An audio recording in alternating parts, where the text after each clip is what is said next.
Hello, everyone. Today we are going to talk about systems. I'm here with serial entrepreneur Kevin. Kevin, if you could take a moment to introduce yourself and all the companies and things you do at the moment and over the last decade.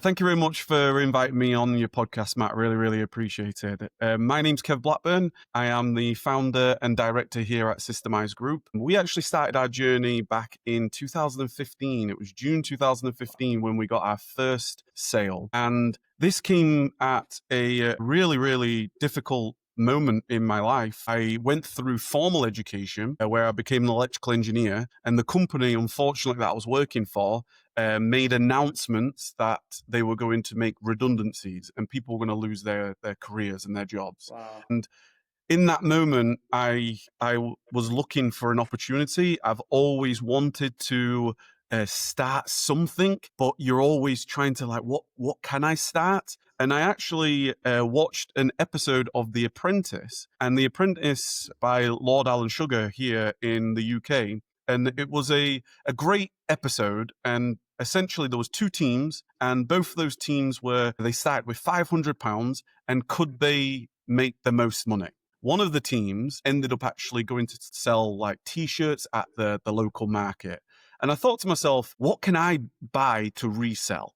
What could I find that one man's trash is another man's treasure? And I ended up actually going to a secondhand store called Sue Ryder, and I purchased these little porcelain birds. And these porcelain birds were, I have no idea, like I've got no kind of interest in terms of birds. I'm not a collector or anything, but something attracted me to them, and that was the quality, the date stamp, there was a signature, and I just thought to myself that somebody somewhere would be looking for these. So we ended up listing them on eBay, and we ended up selling roughly around about £10 worth of birds for about £50 to £60. And it wasn't really to do with the money, right? It wasn't to do with the £50 or £60 made. What it was, it gave me the realization that you could sell things online. And then I had a great fortune moment where I discovered Amazon FBA.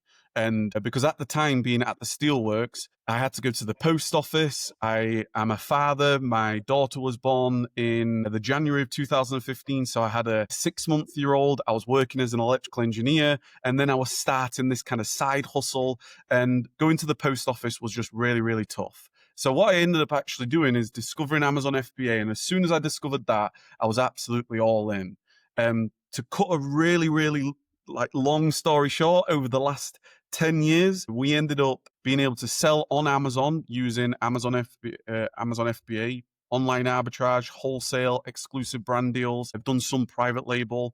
We've ended up selling multiple millions on Amazon. We also then started documenting the journey on YouTube through my YouTube channel. We ended up being able to go out in warehouses, and that's when we launched Systemise Fulfilment. We now have a network of warehouses around the world. We've got 4 warehouses in the UK. We have 3 in the US. We've got 1 in Europe, which is in Poland, Gdansk. And, since then, I've had the privilege of meeting so many great people. We have hosted events. I've written books. I've got over 1,500 videos on YouTube. And it's just been most amazing and incredible roller coaster decade of a ride. I can imagine. Well, thanks so much for sharing all of that. And I have already so many thoughts, and I'm trying to pick the direction. So first of all, happy 10th, belated 10th birthday to your daughter. It's the first 2 digits, right? So it must feel special for her, and probably crazy for you, because I have a great perspective here. My daughter's 6 months old, so we're just starting the journey with her. Congrats to the business. 10 years, that's quite an accomplishment. I can only imagine. I didn't know FBA was already around 2015. So that's a long time when you look back. And I'm just curious, like, how do you ship porcelain birds? It must be fragile, must be difficult to ship, and it could be causing some returns and things like that. I remember the days we had when we started our first brand with my wife. We spent like 2-3 hours a day at the post office. So I couldn't imagine that doing this with the baby. It would be pretty much impossible. So I understand what you felt, and I'm glad you found FBA or fulfillment center back then. That must have taken off a big load off your shoulder back then. And Last comment on this. Yesterday night, I couldn't fall asleep and I was watching that show about Britain trying to figure out a way how to get China involved in trade. This was dating 200 years ago. And the reason being was that China was exporting to Great Britain porcelain items. And it's funny that you mentioned it right now because that was the big thing back then. And people in the UK fell in love with it. But China didn't buy anything in exchange and they didn't want to trade. They just want to sell because they were self-sufficient. The country obviously was huge back then, 1/3 of the world's population, and they didn't have to do any trade. So Great Britain was trying to be creative and figure out ways how to get them to buy stuff. And I will not share the last part because we don't have to get into that. But it's funny that you mentioned that product right away. So out of curiosity, are you still running your own store, like online store, or are you mainly focusing on systematized fulfillment and the rest of it? Yeah, so we over the years we're more into our exclusive brand deals now. So we like to we work now with brands that are either already selling in the marketplace or brands that are just launching and they want to launch into the marketplace. We don't do like an online arbitrage or a sort of a general wholesale as much anymore. And the simple nature is these are great kind of beginner friendly models. But over the years, you know, one of the things and one of the kind of the strategies or philosophies that we've lived by is me and you and everybody watching this, we are actually building two businesses. We're building our business of today, absolutely, but we're also building our business of tomorrow and next year, right? And in 3 years' time. And the marketplace changes so much. It's so important to anticipate the future. So started to look and go, the most sustainable business models are working with brands, building relationships, being able to expand those brands around the world. They may be in the US and they want to launch in the UK. And being able to work with brands at that level, it just creates a lot more sustainability. You are now invested in the success of the brand. I love it. And you have a background in that. So I can imagine when customers or clients come to you, they feel a lot more confident and that's working with you, partnering with you because you have that background and long history already. So who's your typical customer base right at the moment? So typically we like to, with Systemised Fulfilment, we've got two sides to Systemised Fulfilment. One side is we work with brands. Now, those brands, they vary in size. We've always loved supporting the launching brands, the new brands. Some companies may not want to work with just kind of beginners, but because I was once a beginner, I've got a real emotional connection to support and help. So we work now with either startup brands all the way to international brands. So we work with the different distributors. We work with a UK distributor for a fantastic brand that's got a manufacturing plant out in Italy. So they ship all their products to the UK and then we distribute to all their customers. So we work with a wide range of ultimately brands, whether starting or ultimately more mature. And then the other side is individuals, more Amazon FBA or Walmart or even like TikTok now. Ultimately, those that are maybe just starting from home, they don't have a warehouse, right? They maybe still in a career. I can relate to that because, you know, time is the only thing that we can't get more of. So what can we get more of?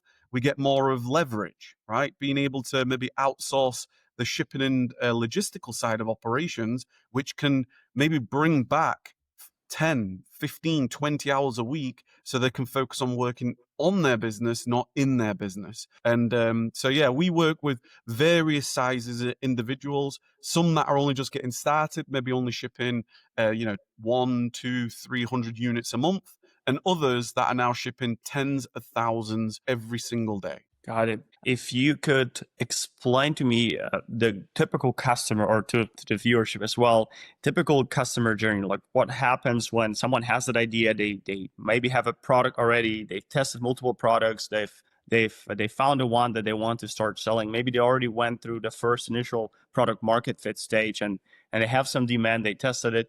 What's the typical customer journey when they come to you? What happens next? Yeah, usually they'll reach out to a company like ours, a fulfillment service, a 3PL, for a couple of reasons. Number one, they may have no intention ever to go in their own warehouse. It's just not in alignment to what their goal is. And because I've always said, fundamentally, you've got a choice to make. You either go down the route of your own warehouse or you don't. And depending on which route you go, can have a severe and a very major impact on how you live your life. Ultimately, warehouse work is not for everybody, and sometimes that don't align to goals. Many people will watch this and they want to build a life of freedom, right? Time freedom, financial freedom, and therefore they'll look for a fulfillment service because they've got no intention of going down that other route.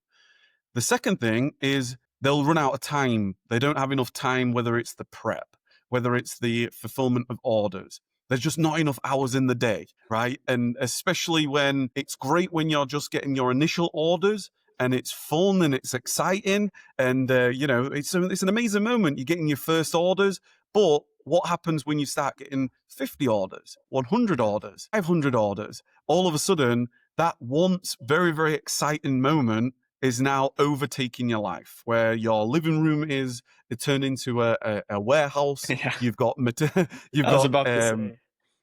you've got prep material absolutely everywhere. You then got to work out what you're going to do with waste. You're now not spending much time with your family. You've now not got much spare time. So then it comes out of a pain point. It comes out of, do you know what? I can't even get to the things I want to in my business because I'm fulfilling orders. Although that's great, it's taking over everything. So, yeah, usually it will come down to there not enough hours in the day. They have no intention of being in their own warehouse, and they want to work with a service that has that capacity for them to grow to whatever scale and whatever goals that they have. I love it. So essentially, they can come in at early stages and they can grow with you, and they don't have to keep looking for better solutions or different partners, because that also takes a lot of time and mental investment, if you will. I could see when you were talking about that, the living rooms, when you have pictures from brands and founders, when they share their beginning story, their living room or bedroom was packed with those packages. And we did the same for the first, until a certain moment, we were handwriting notes for all of the customers, putting in a packaging, making it so nice, perfect, driving every single day to the post office, spending there a couple of hours.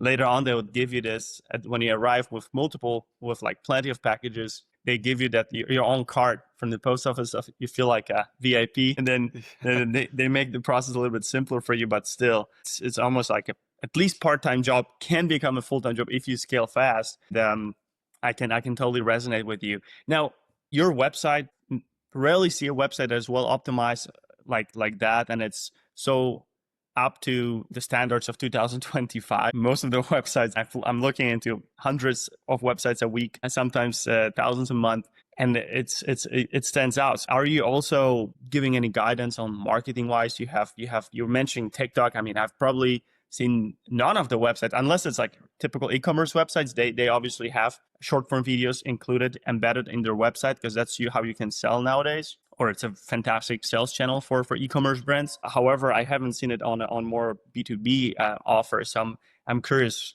how did you come about creating that type of website where you have a video, when you have a structure, almost like a funnel, you have your social media mentions that are TikTok, and you're in the B2B space? Everyone would be like, what, TikTok? No, I'm not 15-year-old. I'm not dancing on the screen. So walk us through the story behind the website and your marketing efforts, and if you do that also some sort of a consultant job work as well for your partners. Yeah, on a fundamental level, we've always believed that we only win if our partners win, right? And therefore, as our partners grow, we get to grow. And if we're not growing, it means that we're not doing a good enough job, right? So ultimately, everybody wins in that scenario, because we want you to achieve your goals.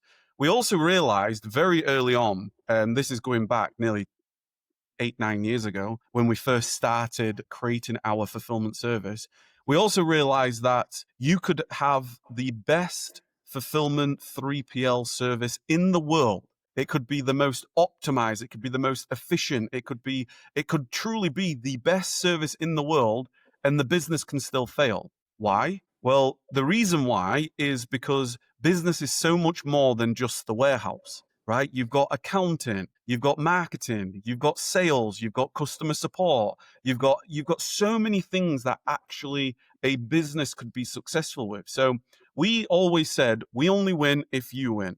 And therefore, we called it partnerships because we genuinely want to create win-wins. And ultimately, if we can help grow your business, whether that is through marketing insights, whether that is through sales or copywriting or keeping up to date with the latest strategies that are working, then we can pass that information on. We've also said, we're not just a prep service. We're not just a fulfillment service. One of our taglines is, we do more.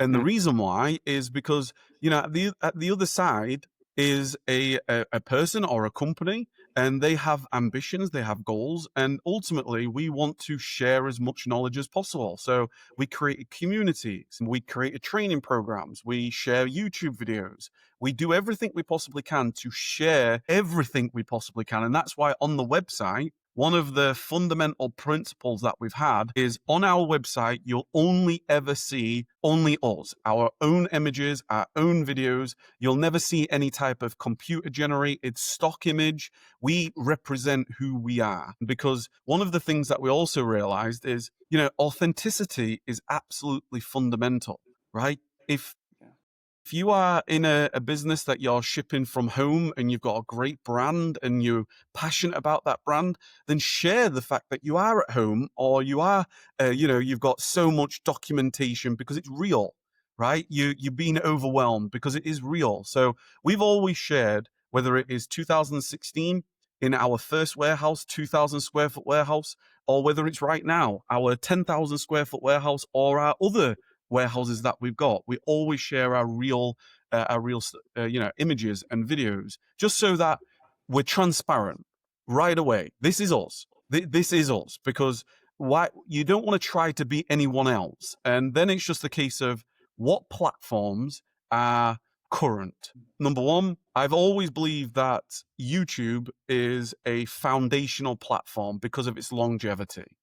People may find you maybe 1, 2, 3, 4 years in the journey, and then they have the ability, like Netflix, just to watch back. They can start to binge watch. They can start to really catch up, and you can build a really long form relationship, essentially. However, you've got to keep up to date with the current strategies. We know short form is very, very important today in 2025. And platforms such as TikTok are, overtaking the world. And therefore, you've got to be in the forefront of what platforms are working. And it shows, because as soon as TikTok started to kind of dominate the short form, all the other platforms had to adjust.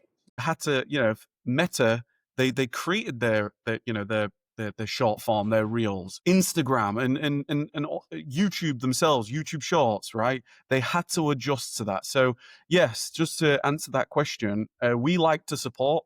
We do have different mentorship options. We have different consultation options. We have different community options, or we do an annual event. We call it Systemised Summit, where we invite different guest speakers, experts in their fields, to come and speak, and we have a great fun doing it. I love it. I can imagine how fun it is at those events, especially that you have a lot of space there. I can imagine at the warehouse. Yeah. Now, how do those e-commerce businesses or founders found you? And also, is it only based in the UK, or can they also be in different countries where it would make financial sense, for example, from a brand in Poland to partner up? I know you have a warehouse there to essentially, because a lot of brands will ship internationally nowadays. It's much easier than it was 10 years ago to ship internationally. So how do they find you? And let's take it. Let's start there. So the wonderful thing about what we've done is we've specifically created this network of warehouses around the world to serve a very specific purpose, to ultimately never ever be the bottleneck for our partners' ambitions. So if one of our partners are, they want to sell in the UK, they can sell in the UK. If anybody wants to sell in Europe, they can sell in Europe. If anybody wants to expand over to the US, they can expand over to the US. So first and foremost, we obviously represent ourselves online. whether that is through obviously our websites, our social media channels, LinkedIn, on YouTube, on Facebook, on TikTok, essentially everywhere that we can post, we will post and marketing.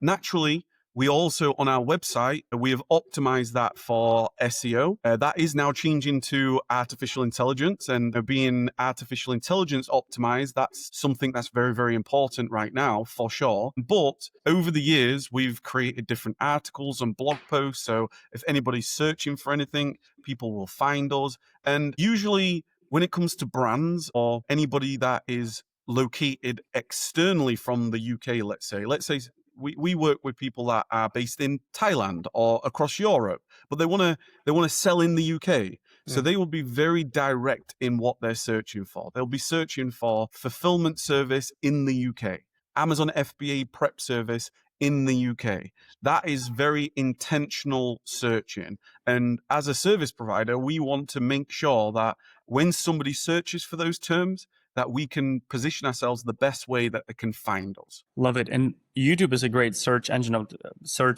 as well. If you optimize your videos for it, and usually it's much easier than writing blog because you're already doing your videos. Now, you've mentioned earlier the ability to foresee what's happening next, what's going to happen next, what's going to be the next trend. Now you've mentioned AI, artificial intelligence. Let's talk about that for a minute. How do you see, or how are you implementing AI into your businesses at the moment? What a great question. I believe that artificial intelligence is a major transformation that the world is going through. And, many of us are aware of obviously artificial intelligence, but one thing that we don't fully know is what the other side of this transformation looks like, because nobody's lived it.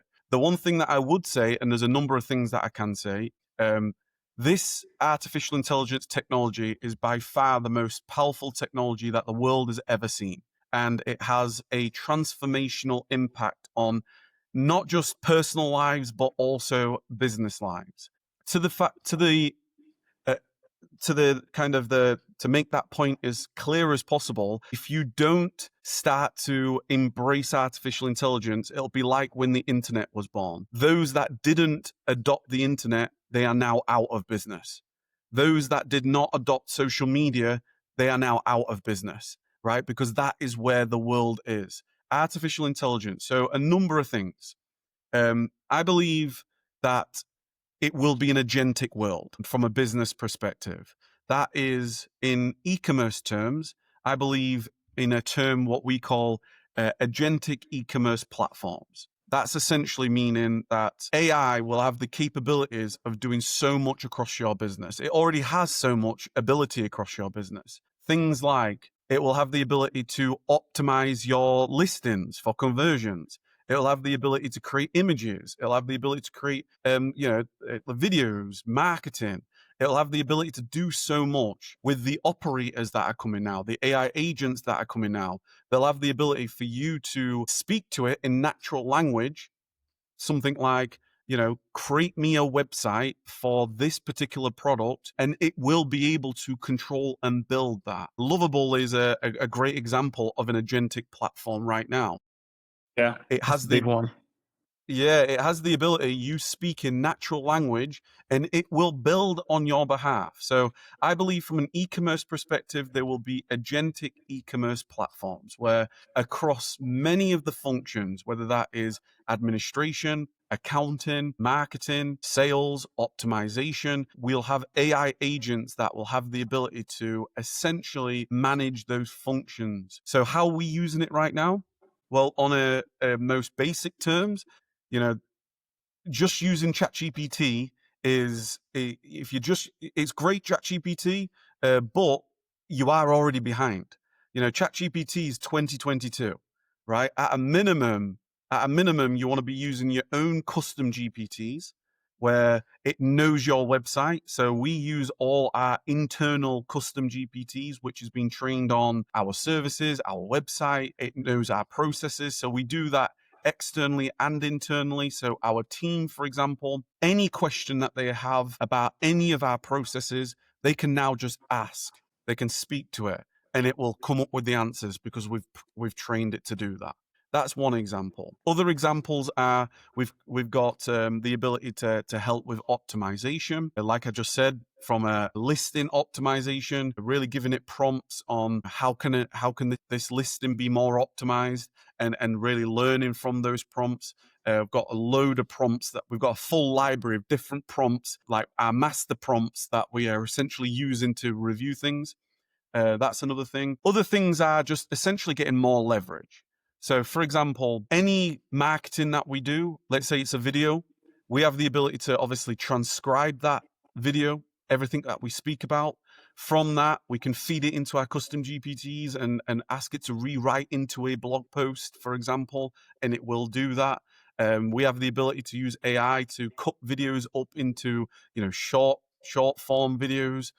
It's really about getting as much leverage as you possibly can. And the final thing I'll share with you is AI is become like a new brain, right? It's another strategist for you. So if your business right now is, for example, doing £1 million in a year, so your business is doing £1 million in a year and you want to grow that by 50%, you can literally feed it all the data of your business, all your sales, everything you possibly can. The more data that you feed it, the better. And then you can simply ask it to review your business. What actions can you take to grow revenue by 50%?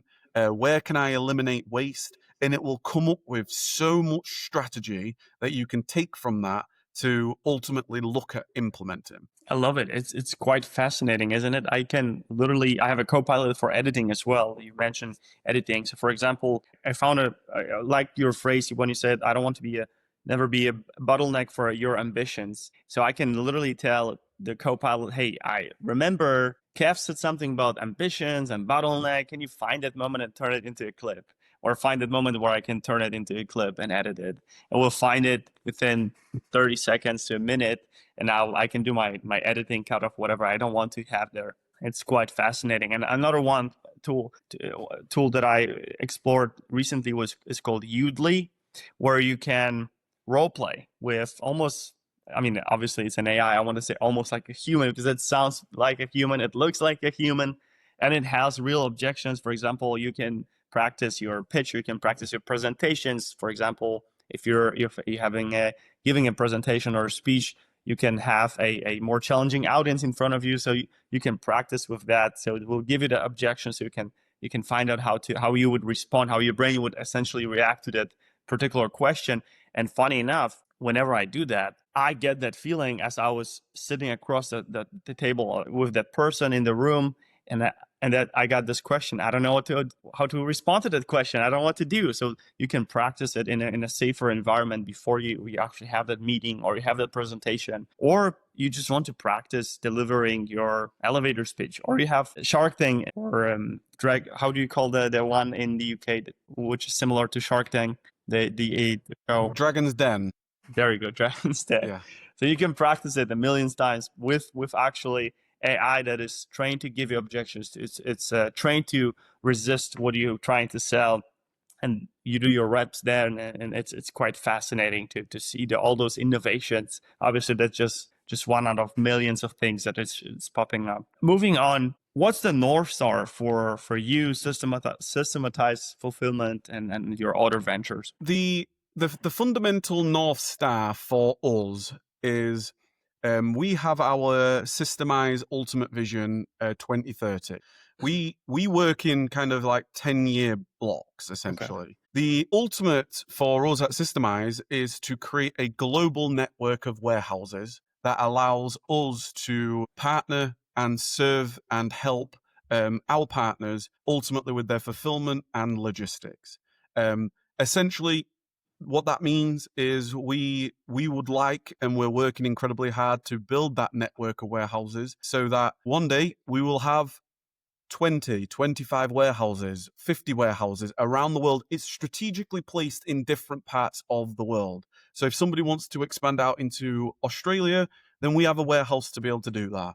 If somebody wants to expand to Japan, then we have a warehouse to be able to do that. South America, essentially have a warehouse on every continent around the world. Maybe even including Antarctica, who knows? Maybe it's needed out there, I don't know. But a part of that fundamental mission, you have to have an amazing service. You have to have amazing fulfillment, right? And for that, you need to stay true to what those principles are. And our principles has always remained true since day one. Those principles are, number one, the core value of communication and ultimately being able to speak and teamwork with our partners. We realize that our partners are not in location. They may be around the world. They may be on holiday. They may be literally on the other side of the world, so they can't see inside the warehouse. So communication is absolutely fundamental.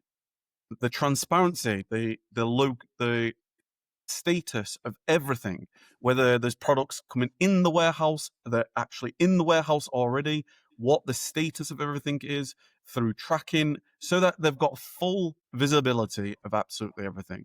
The next is speed, right? How can we optimize speed of products coming in warehouses and products going out of warehouses? When orders come in, how quickly can we pick those orders to get them shipped? If it's from an Amazon FBA perspective, how quickly can we get our products into the warehouse, get them all prepped via pallets, boxes, and get them shipped out of our warehouse? And then fundamentally, number 4 is quality control. Quality control is absolutely essential, making sure that all our prep is done correctly, all our orders are done correctly, and just essentially reducing as many errors as we possibly can across the system. So yeah, we're very, very ambitious on what we are attempting to do. Obviously, a part of that, we have our complementary, I guess, features a part of that, such as the community, the events, the programs, the courses, my inner circle, those types of things. But at the root and at the foundation, it is e-commerce driven through our warehouses. Great vision. And looks like you're starting your second decade of it. This is, you mentioned you thinking in decades. I love that. And also, as you were sharing your story, I find it so fulfilling. So I can imagine you found fulfillment in it. I could imagine having events. Maybe those events obviously are going to drive some business growth for sure, indirectly, directly. But at the same time, you're able to connect with other human beings, which is so important in the world of AI. You have your other ventures, and you can find fulfillment in the growth as well. And I feel that's the key here. So I was able to really sense that as you were describing the vision. So my last question is, what advice would you give to the younger Cav, let's say 10, 15 years ago, when you're starting, maybe at the end of your electrical engineering journey? What advice would you give him as he was looking for opportunities in the world? There's so much going on back then. There's no AI yet, but so many other things are happening. What advice would you tell him? That's such a great question, and there's so many things that come straight kind of to me, and some of those are, I think it's really important to have clarity on how you want to live your life. As in, we've got two sides of our lives, right? We've got our personal life and the things that mean the most to us, our families, our friends, our loved ones, and we also have our professional life. And it's so important to make sure that they're both in alignment with each other, because many times people will start potentially professional careers or build their business in a way that actually doesn't allow them to live the life that they actually want to live. So I think it's really, really important to know with absolute as much clarity as you can, like, what does your perfect day, what does your perfect month, what does your perfect summer look like? What do you enjoy to do, right? What makes you excited about getting up in the morning? That's really, really important. The second thing that comes off the back of that is, I think, personal growth and personal development. I am so grateful for a gentleman called Jim Rohn. I'm not sure whether you've heard of Jim Rohn before. Percent. So Jim Rohn, I was very fortunate to come across one of his videos, literally, I would say within days of starting our business. And I thought to myself, who is this Jim Rohn? I don't know who this gentleman is. I've never come across him before. And for the next 6 months, every single night, I mean, every single night. When I was working at midnight, at 1 o'clock in the morning, 2 o'clock in the morning, I was just listening to hours upon hours of the life philosophies of Jim Rohn. And do you know what? I didn't even realize that sadly he'd passed away for about 4 months. I thought he was still here. And one of my goals that I had was I'd love to go to one of his seminars and just say thank you. Thank you for the life lessons that you've given. And then when I discovered that he'd actually passed away, I was actually like genuinely upset. Like I'd spent so much time with this individual. So I always say, whenever I have the opportunity to speak to anybody like yourself, Matt, or I'm on stage and I've been asked to be a guest speaker, I always mention Jim Rohn as my sense of gratitude to him.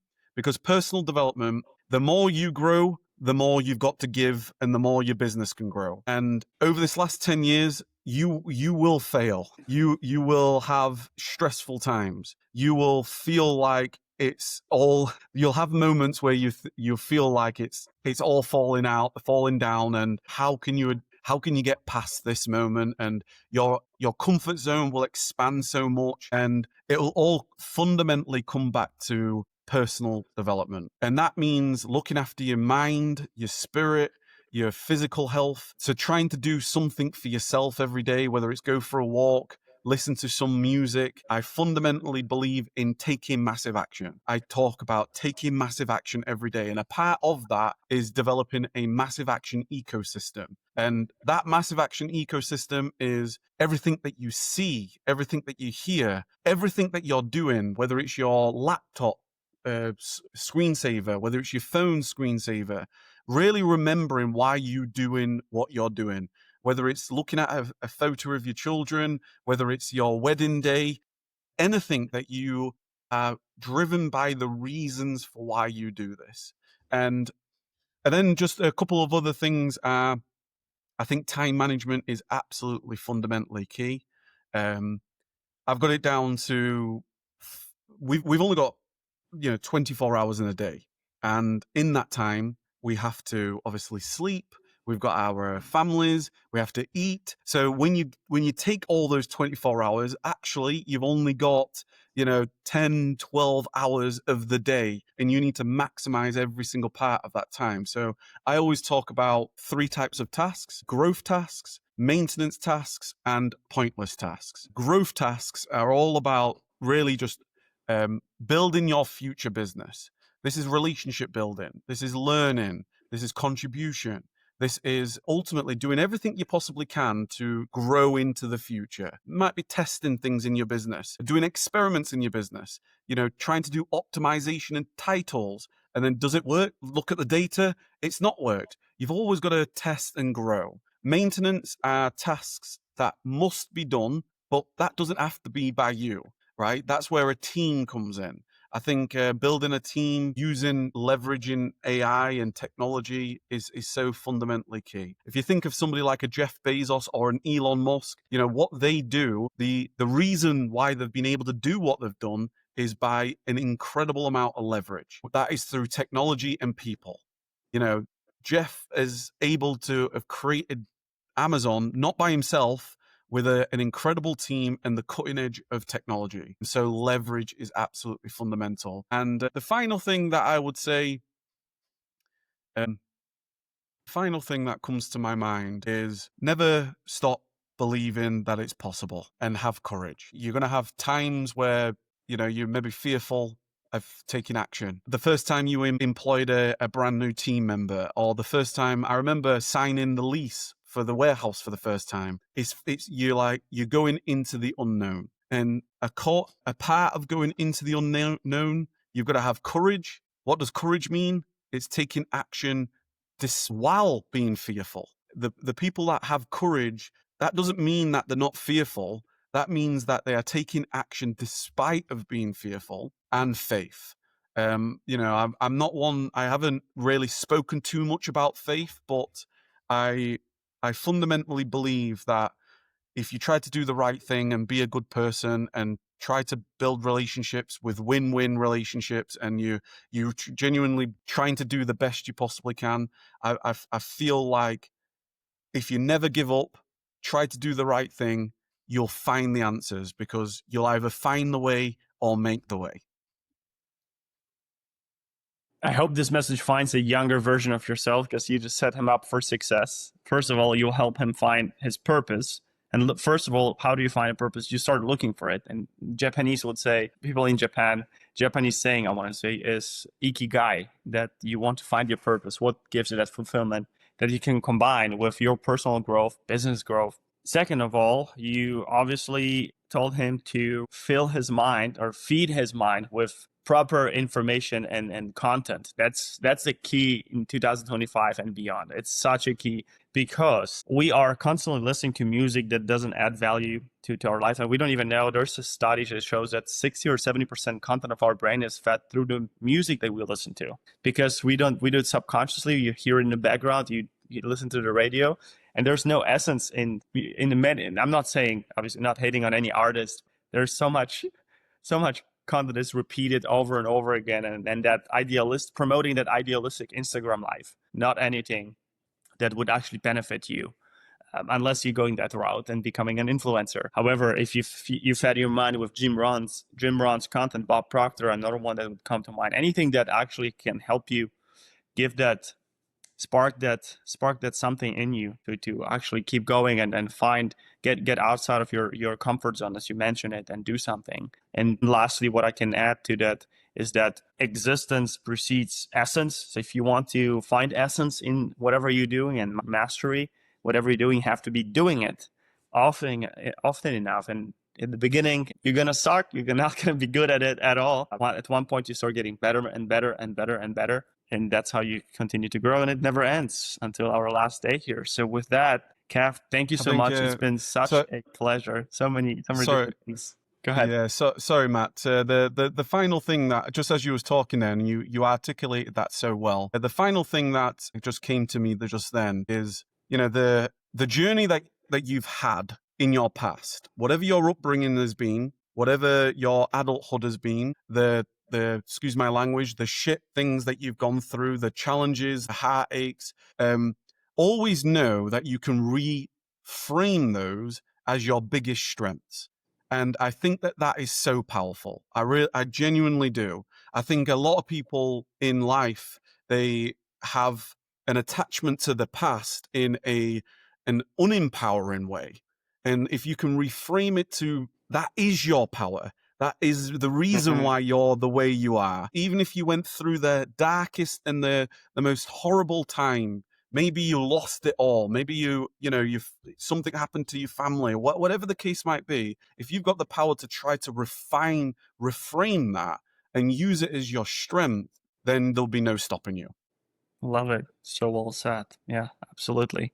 It's if you never stop, there's tiny chance that you're not going to be successful if you never stop. So thank you so much, Kevin. It was such an honor, and so many lessons you shared with me and with the audience. So I'm thankful for that. And I look forward to attending one of those events, obviously reading your book, checking out your YouTube channel. I'll make sure to highlight that as well under the video. And I look forward to seeing you grow. Thank you very much, Matt.